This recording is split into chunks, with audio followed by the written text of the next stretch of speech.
Bismillah, Assalamualaikum warahmatullahi wabarakatuh. Kembali lagi di 87,6 Radio DFM, saluran edukasi berkarakter. Iya, Masya Allah. Alhamdulillah, salatu wassalamu ala rasulillah wa ala alihi wa man wala. Asyhadu an la ilaha illallah wa la syarika lah. Wa asyhadu anna Muhammadan abduhu wa rasuluhu la nabiyya ba'da, amma ba'd.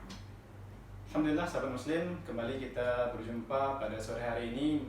Kami melalui studio menyapa sahabat muslim yang ada di rumah atau dimanapun berada. Dan pada sore hari ini kita kembali di program siaran Kita Perlu Tahu. Iya, kita perlu tahu sesi ya. kedua ya. Masya Allah. Masih bersama dengan Alif dan Kak Habib. Insya Allah. Nah, kita pada sore hari ini ada beberapa hal yang menarik dan perlu untuk kita tahu nih Kak Habib. Iya, yang pentingnya edukatif ya Kak. Ya. Intinya edukatif ya.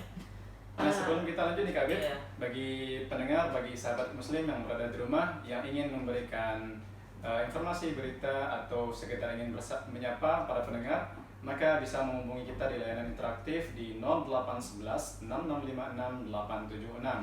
Ya, sekali lagi di 0811 6656 876. Nah, nih Kak Alif, pada kesempatan kali ini kita akan membahas sesuatu yang berkaitan dengan sains ya Kak? Ya. Insya Allah berkaitan dengan sains ya. Ini salah satu cabang ilmu sainsnya fisika nih Kak. Nah, menarik nih, Kak. Menarik nih fisika Kak. Kalian pernah belajar fisika nggak dulu nih waktu SD, SMP ada nggak belajar fisika? Ya, pernah lah ya. Sampai Ya, kuliah pun alhamdulillah. sekarang alhamdulillah belajar ya. Alhamdulillah pernah lah Iya. ya. Nah, perlu kita ketahui sedikit ya sahabat yang berada di rumah. Nah, fisika itu sendiri merupakan salah satu disiplin akademik yang paling tua nih Kak ternyata.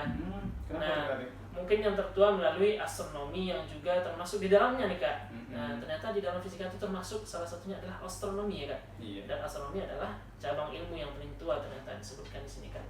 Nah, lebih dari 2 milenia, fisika menjadi bagian dari ilmu alam bersama dengan kimia, biologi, dan cabang tertentu yakni matematika. Nah, tetapi ketika munculnya revolusi ilmiah pada abad ke-17, ilmu alam berkembang sebagai program penelitian sendiri nih Kak. Nah, fisika ini berkembang dengan banyak spesialis di bidang ilmu lain nih Kak, seperti biofisika. Di bidang teknik juga ada fisikanya ya Kak. Iya, tadi Iya. itu merupakan sebuah kajian yang berdasarkan pada matematika dan fisika Kak Habib.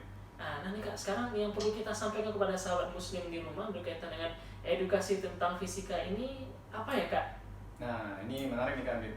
Salah satu fenomena fisika yang sering kita saksikan, Sering ya Kak? cuman barangkali tidak banyak di antara kita yang memikirkan kenapa bisa terjadi. Nah, kenapa bisa terjadi begitu ya? Nah, kita akan coba lihat salah satu fenomena fisika, yaitu kenapa pesawat bisa terbang. Nah, kenapa ya? Nah, ya, mari kita simak.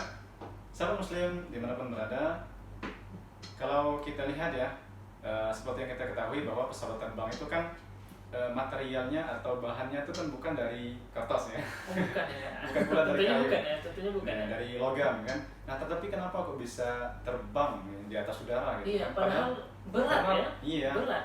Nah, sebagaimana yang kita ketahui, di permukaan bumi ini setiap benda yang bobotnya lebih berat dari udara pasti akan jatuh ke permukaan bumi, karena fenomena ini tunduk pada hukum gravitasi nih Kak Habib.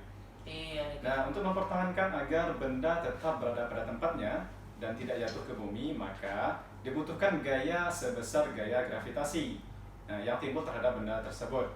Nah, di dalam kehidupan kita sehari-hari, gaya tersebut disebut dengan weight atau gaya berat. Nah, ini Gaya dia. berat ya Kak. Berarti semua benda yang terjatuh itu karena disebabkan oleh Gaya gravitasi. gaya gravitasi Iya. gitu ya Kak. Nah, tapi kenapa pesawat ini bisa terbang gitu ya? Namun pesawat ini kan sama bahannya dengan logam-logam yang ada di permukaan tanah juga nih Kak, yang Mm-mm. ketika kita lemparkan bisa Ya, juga iya, jatuh nih Kak. iya. Namun ini kenapa bisa melayang di udara nih Kak? Nah, kita akan coba lihatnya. Gaya-gaya yang bekerja pada sebuah pesawat terbang itu terdiri dari beberapa komponen gaya nih Kak Habib.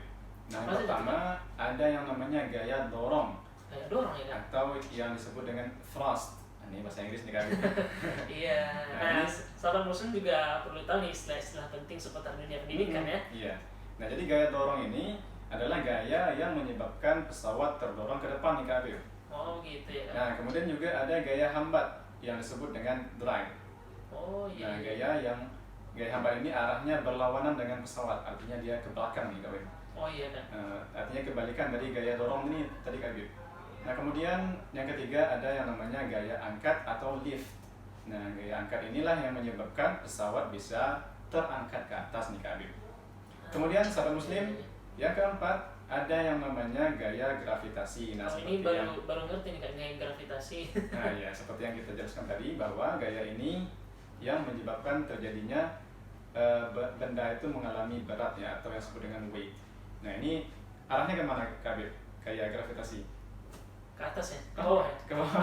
Iya, ke bawah ya? Ke bawah lah ya. Oh iya, betul Ini ya. kalau ke atas nanti kita ngelempar nggak kembali ke bawah. Oh iya. Ya.